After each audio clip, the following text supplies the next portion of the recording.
Hey guys, welcome back to Help Email Tales. If you want to receive all your GoDaddy emails in your Outlook account, this is the video for you.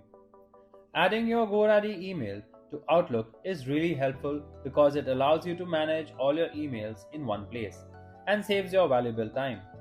To help you set up this easily, I've created this step-by-step tutorial where I'll guide you through the entire process.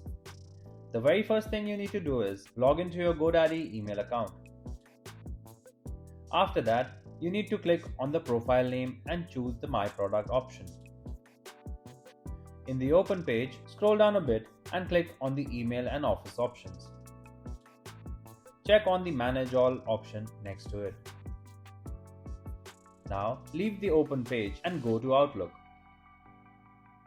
Once open, you need to select the Add Account option. After that, type your email address and click on the Continue button.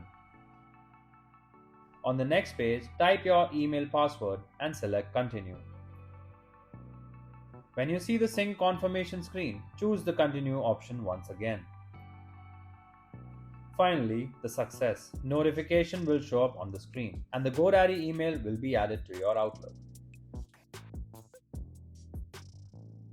If you found this video helpful, please give it a like and share it with others. For more detailed and easy to follow guides, subscribe to our channel or visit helpemailtales.com. You can also contact our experts at the following numbers for seamless one-on-one assistance.